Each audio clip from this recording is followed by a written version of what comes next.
Please welcome the Superintendent of Alleghany County Public Schools, Mr. Eugene Kotulka.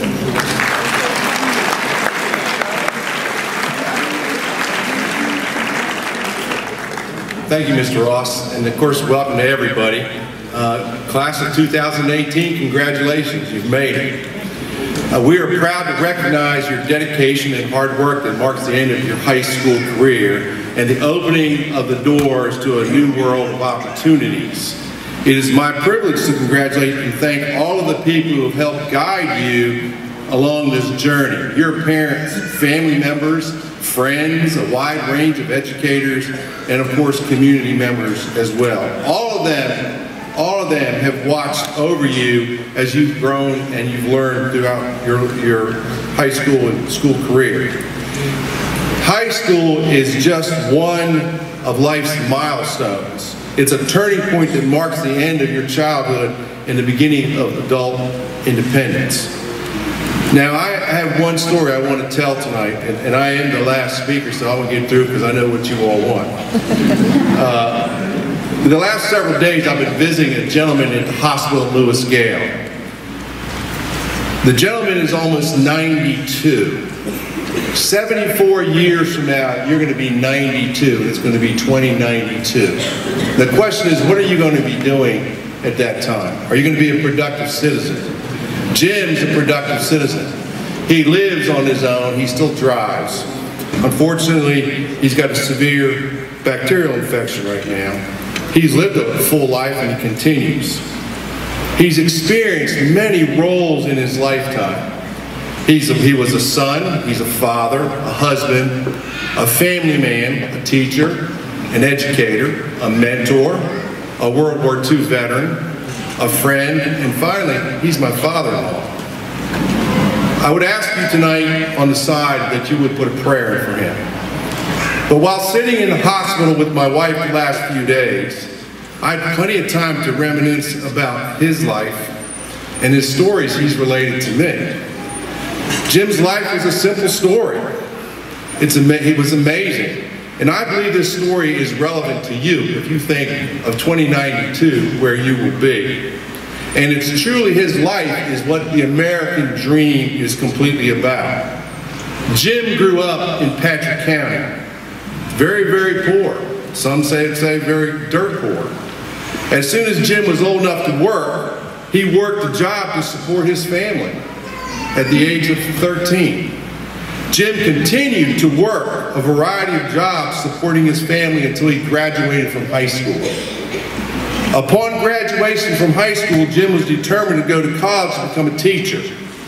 To reach his goal, he attended summer sessions at Radford University to get his degree in teaching.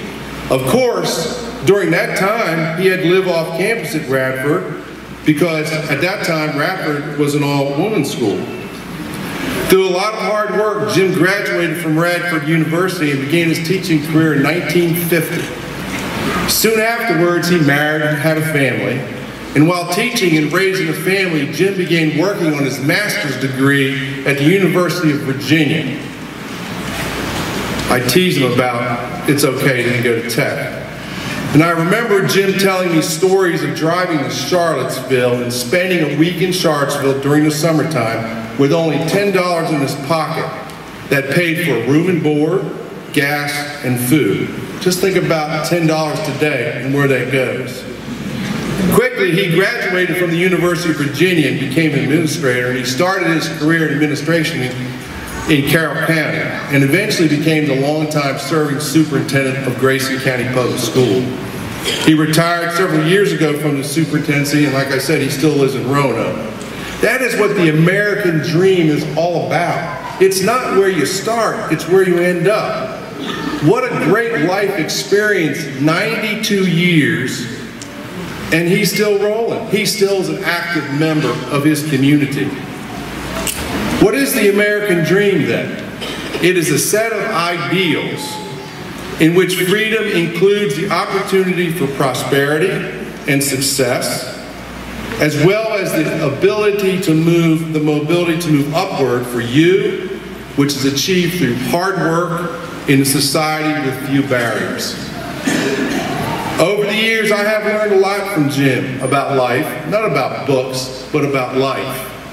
What made him rise from the poverty of his childhood to become a long-time serving school superintendent? What allowed him to reach for the American dream?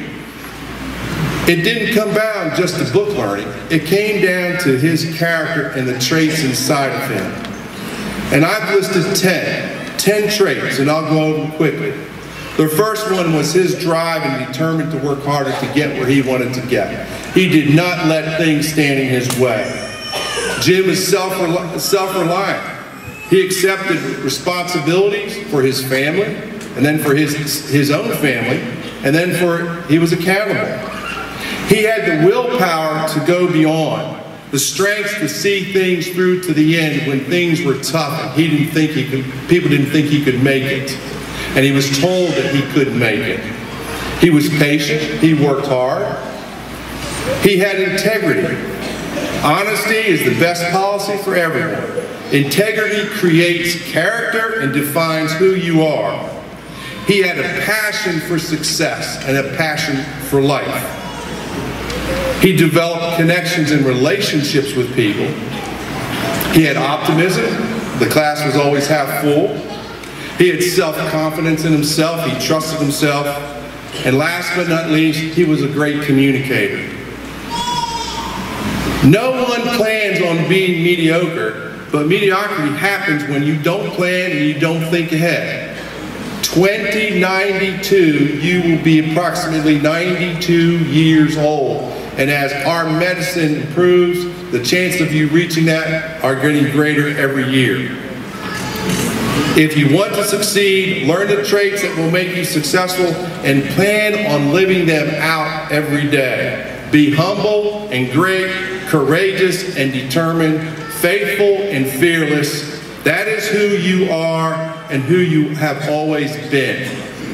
The moral of the story is a simple one.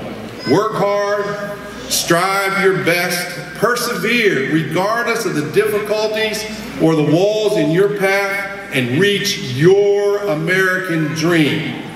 When the going gets tough, and it will get tough, reach in deeply and do as Jim Hodges has done for almost 92 years. Congratulations to all of you and your family. God bless and good luck.